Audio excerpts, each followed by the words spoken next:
बालाजी अपने भक्तों के दुख हरते हैं। दोस्तों, हमारे जीवन में दुख तो बहुत आते हैं और यह दुख सबके जीवन में आते हैं, पर असली दुख क्या है, आज हम आपके लिए लेकर आए हैं बालाजी की एक ऐसी कहानी जो आपके दुखों को दूर कर देगी। सबल नाम का एक व्यक्ति अपने जीवन से बड़ा निराश था। उसकी निराशा का कारण यह था कि वह अभी तक कुछ नहीं करता था। उसके घर वाले उसे दूसरों का उदाहरण देकर ताने मारते थे कि वह सब तो कामयाब हो गए और तू यहीं का यहीं है। जब भी वह कहीं बाहर जाता तो लोग उसे पूछते कि तुम क्या कर रहे हो, और मुझे यह कहने में बहुत शर्म महसूस होती कि अभी कुछ नहीं कर रहा, कुछ करने की कोशिश कर रहा हूँ। धीरे धीरे उसने लोगों से मुंह दबाना शुरू कर दिया। उसका तो अब इतना बड़ा हाल था कि उसको लगता था कि वह धरती पर बोझ है और उसके बस में कुछ भी करना नहीं है। वह कुछ कर नहीं सकता तो वह जीकर क्या करेगा, उसे मर जाना ही चाहिए। वह अकेले में बैठकर रोता और भगवान को दोष देता। एक दिन उसने नगर में गुरु को देखा जो दुख के ऊपर प्रवचन दे रहे थे। गुरु कह रहे थे कि गुरु ही एक ऐसा इंसान है जो आपके जीवन में चीजों को समझता है, जो आपके जीवन के बारे में समझता है, और अगर आप चाहें तो गुरु से जीवन जीना सीख सकते हैं या दुख में डूबकर बैठकर रो सकते हैं। सबल भी यह बात नहीं सुन रहा था। उसने गुरु से कहा, दुख कुछ सिखाकर नहीं बल्कि पीड़ा देकर जाता है। दुख की पीड़ा आनंद होती है। ऐसा लगता है कि इसके बाद कुछ नहीं मिलने वाला, कुछ नहीं होने वाला। मृत्यु भी उसके सामने कम लगती है। गुरु ने कहा, क्या दुख है तुम्हें? सबल ने अपनी सारी परेशानियां गुरु को बताई और कहा, क्या मेरी दुख का आपके पास कोई समाधान है? गुरु मुस्कुराए और गुरु ने कहा, जब तुम्हारे जीवन में असली दुख आए तब मेरे पास आना, मैं उसका समाधान अवश्य करूंगा। यह कहकर गुरु वहां से चले गए। सबल ने सोचा, क्या मेरे दुख असली नहीं है? क्या यह दुख जो मैं झेल रहा हूँ ये दुख नहीं है? कोई भी मेरे दिल का दर्द नहीं समझता, घर वाले नहीं समझते, तो गुरु क्या समझेंगे? अपने दुखों से परेशान होकर सबल ने एक निर्णय लिया कि वह कुछ करके दिखाएगा। उसने कुछ छोटा सा व्यापार आरंभ किया। उसे उसके परिवार में सफलता नहीं मिल रही थी, पर उसके घर वाले बहुत खुश थे। सबल कुछ तो प्रयास कर रहा है। धीरे धीरे उसे सफलता मिलने लगी और फिर उसने रफ्तार पकड़ ली। वह 2 वर्ष के भीतर ही एक बड़ा व्यापारी बन गया। अब सबल के आसपास काफी लोग थे जो उसे पसंद करते थे, जो उसकी चिंता करते थे, जो उसके कार्यों की सराहना करते थे, प्रशंसा करते थे। उसके माता पिता भी अपने बेटे की प्रशंसा करते थकते नहीं थे। उसके मित्रों की संख्या दिन पर दिन बढ़ती जा रही थी। वह बहुत खुश था। अपनी जिंदगी में पड़ोस के कुछ मित्रों ने उसे समझाया कि जब वहां बड़ा व्यापारी बनकर इतना सुखी रह सकता है तो सोचो, अगर तुम इस नगर के, इस राज्य के सबसे बड़े व्यापारी बन जाओ तो कितना सुख होगा तुम्हारे पास, कितने लोग तुमसे जुड़ेंगे, कितना यश तुम्हारा फैलेगा। स्वयं राजा भी तुम्हारी तारीफ करेंगे और जरूरत पड़ने पर तुमसे ही धन उधार लेंगे। यह बात संबल के मन में बैठ गई और अब वह अधिक प्रयास करने लगा, लेकिन यह सब उसे बहुत जल्दी चाहिए था। ज्यादा समय इसमें बहुत बर्बाद नहीं करना चाहता था, इसलिए उसने ऐसा कार्य किया जो उचित नहीं था। उसने बहुत बड़ी मात्रा में धन उधार लिया, अपने मित्रों से लिया। ज्यादा मुनाफा कमाने के चक्कर में अपने माल की गुणवत्ता खराब कर दी।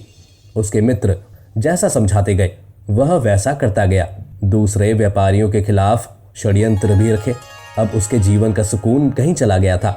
उसे रातों की नींद नहीं आती थी। वह हमेशा कुछ उधेड़ बुन में लगा रहता था। सुख सावधान की सारी वस्तुएं होने के बाद भी उसे किसी में सुख नहीं मिल रहा था। एक दिन सबल अपने रथ में बैठकर मार्ग से जा रहा था। रास्ते में उसने गुरु का आश्रम देखा। वह गुरु के पास पहुंचा और कहा, गुरुदेव, आपने कहा था कि असली दुख हो तो मेरे पास आना। मेरे जीवन में बहुत दुख है, मैं रात को सो नहीं पाता। सबल गुरु को अपने सारी बात बताई। गुरु ने कहा, जब तुम पहली बार मिले थे तब भी तुम किसी दुख में थे। उस दुख से तुमने क्या सीखा? सफल ने कहा, मैंने सीखा कि केवल सोचने मात्र से कुछ नहीं होता। अपनी सोच को साकार करने के लिए कर्म करना पड़ता है और केवल कर्म करने से कुछ नहीं होता। कर्म को अंतिम पड़ाव तक ले जाना आवश्यक होता है। चाहे रास्ते में कितनी भी बाधाएं आए, कितनी भी निराशाएं आए, चाहे ऐसा क्यों न लगे कि अब कुछ नहीं होगा, तब भी यह मानकर कि जो कार्य मैं कर रहा हूं मैं इसमें सफल होकर ही रहूंगा, कर्म करना चाहिए। लोग केवल सफल व्यक्ति को ही महत्व देते हैं, बाकी सब चाहे कोई कितना भी अच्छा क्यों ना हो, इस दुनिया के लिए वह बोझ ही कहलाता है। गुरु मुस्कुराए और गुरु ने कहा, जब तुम्हारे जीवन में असली दुख आए तब मेरे पास आना, मैं उसका समाधान अवश्य करूंगा। सफल ने गुरु को एक घड़ा दिया जो सोने के सिक्कों से भरा हुआ था। घड़े को देखकर गुरु ने कहा, इस घड़े को वहां उस पेड़ के नीचे गड्ढा खोदकर दबा दो, यह मेरे किसी काम का नहीं। सफल ने ऐसा ही किया और वहां से चला गया। धीरे धीरे सफल को व्यापार में घाटा होने लगा।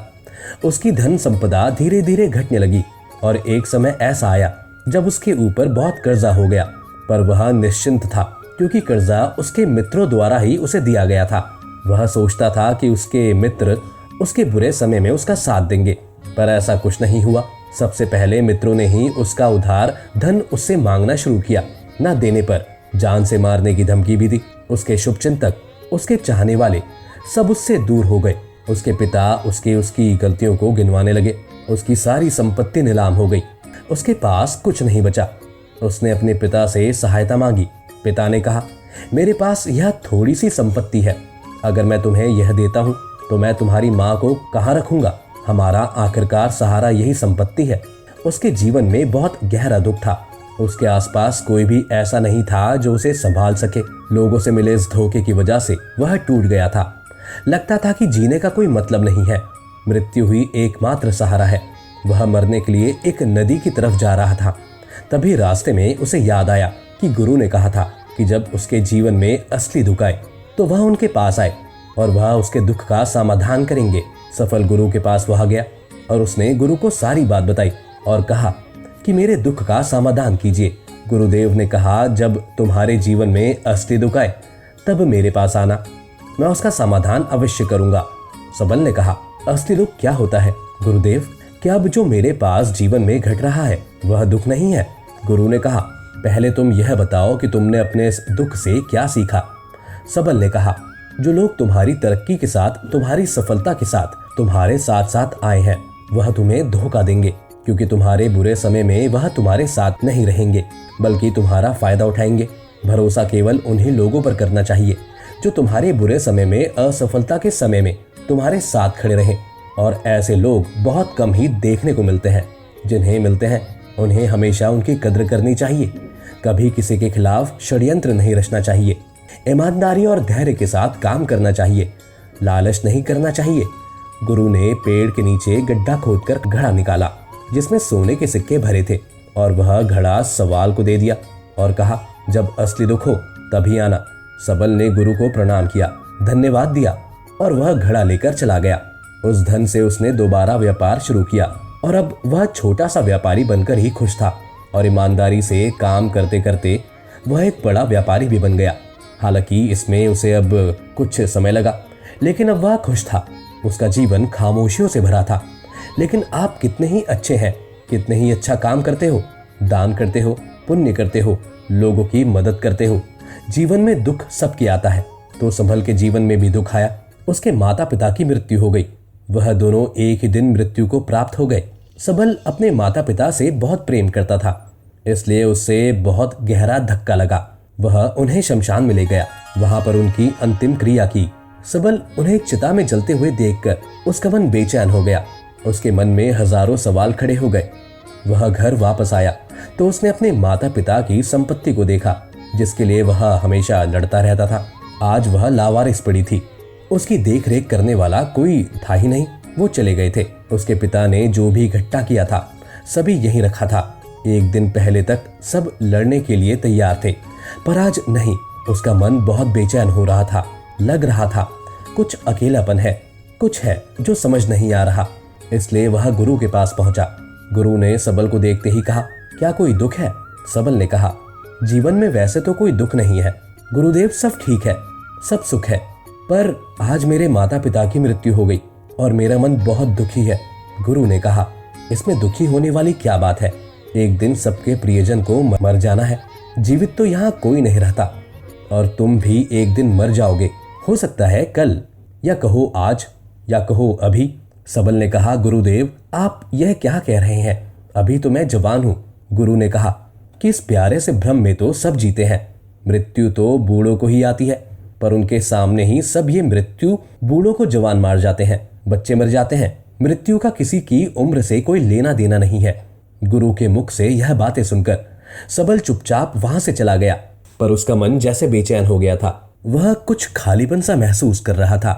दिन रात वह अपने बारे में ही सोचता रहता था कि वो क्या कर रहा है, वह क्या है, क्यों है, कैसे है, हम क्या हैं, हम करने क्या आए हैं, क्या बस चीजों का उपयोग करना है और मर जाना है। उसे कोई जवाब नहीं मिल रहा था और उसका दुख बढ़ता ही जा रहा था। कुछ दिन बाद वह वापस गुरु के पास पहुंचा और गुरु को सारी बात बताई। गुरु मुस्कुराए और गुरु ने कहा, आज पहली बार तुम्हारे जीवन में असली दुख उत्पन्न हुआ है। वास्तव में यही है जो दुख कहलाने लायक है कि हमें नहीं पता है कि हम क्या कर रहे हैं, क्यों कर रहे हैं, कैसे हैं, कौन है और हमें क्या करना है। सबल ने कहा कि गुरुदेव, मेरे दुख का समाधान कीजिए। गुरु ने कहा, हम सब अपने जीवन भर क्या इकट्ठा करते रहते हैं। सबल ने कहा, गुरुदेव, सभी लोग धन, संपत्ति, मान, सम्मान, प्रेम, परिवार, मित्र, शत्रु, पद, प्रतिष्ठा के इकट्ठा करते रहते हैं। गुरु ने कहा, क्या इनमें से कुछ भी इकट्ठा करके हम अपने साथ ले जा सकते हैं? सबल ने कहा, नहीं गुरुदेव, इनमें से हम कुछ भी साथ नहीं ले जा सकते। मेरे माता पिता के साथ भी कुछ नहीं गया, सब तो यहीं छूट गया। गुरु ने कहा, ध्यान से समझना, इस दुनिया में जिसे हमें इकट्ठा करना है उसे हम कभी इकट्ठा नहीं करते। सभी चीजों को देखते हैं लेकिन उसे देखते ही नहीं जिसे हमें इकट्ठा करना है वह है हम खुद। हम इस दुनिया में अपने आप को इकट्ठा करने आए हैं ताकि जब हमारी मृत्यु हो तब हम एक हो सके और अपने आप को पहचान सके। हम बड़े हुए हैं ब्रेन में, नफरत में, क्रोध में, क्रूरता में, धन में, संपत्ति में, पद में, प्रतिष्ठा में, सम्मान में, पहचान, धर्म में, जाति में, दूसरों को लूटने में और अपने आप को लौटाने में, और ऐसी ही हजारों लाखों छाव हैं। वासनाओं में हम बड़े पड़ेंगे। हम टुकड़ों में जीवन जी रहे हैं। हमारी चेतना कभी एक नहीं हो पाती। हमारी ऊर्जा शक्ति पे घर गई है, इसलिए हमारे पास इतना भी समय नहीं है या इतनी भी शक्ति नहीं है कि हम मुड़कर अपनी ओर देख सकें। वास्तव में लोग जिंदगी भर जिन्हें दुख दुख कहकर चिल्लाते रहते हैं और उनका समाधान खोजते रहते हैं, उन्हें उनका समाधान कभी नहीं मिलेगा, क्योंकि जिन्हें बहुत दुख कहते हैं वह दुख है ही नहीं। इसलिए यहाँ किसी को कभी उनके दुख का समाधान नहीं मिलता। वह बस एक परिस्थिति से छूटकर दूसरी परिस्थिति में फंस जाते हैं। जैसे वह पहले समस्या में रो पड़ते हैं वैसे ही वह दूसरी समस्या में रो पड़ते हैं। हमेशा ही एक ही समाधान नजर आता है, वह है मृत्यु, पर वह भी कोई समाधान नहीं है। इसलिए इन सबका अगर परम समाधान चाहते हो तो अपने आप को इकट्ठा करो, अपनी ऊर्जा को इस संसार में वापस खींचो, उसे एकत्रित करो, अपने ऊपर ध्यान दो, अपने पर ध्यान लगाओ। मृत्यु से पहले अपने आप को पहचान लो, ऐसे ही बिगड़े हुए मत चले जाना। सबल ने कहा, तो क्या गुरुदेव हमें यह संसार छोड़ देना चाहिए, अपनी इच्छाओं को मार देना चाहिए, धन संपत्ति इकट्ठा नहीं करनी चाहिए? क्या हमें यहाँ किसी से प्रेम भी नहीं करना चाहिए? गुरु ने कहा, यह तुम्हारी इच्छा है, कम नहीं, और बस नाट ऐसे ही निकलती है जैसे बाहर से कोई पत्थर गिर रहा हो, जिस पर पहाड़ का कोई नियंत्रण नहीं है सिवाय देखने के और परेशान होने के और कुछ खोने के। जब तुम एकत्रित हो जाते हो तब जो भी तुम करते हो सब नियंत्रण में रहता है। इच्छाएं भी तुम्हारी इच्छा से निकलती हैं। सफल ने कहा, गुरुदेव, आपने मेरे सच्चे दुख का निवारण कर दिया है, आपका बहुत धन्यवाद। अब मैं अपने आप को एकत्रित करूंगा। गुरुदेव ने कहा, मानव शरीर में बहुत ऊर्जा है, बहुत शक्ति है, पर यह बेकार की चीजों में बटकर रह गई है, दर्द की चीजों में लगी रहती है।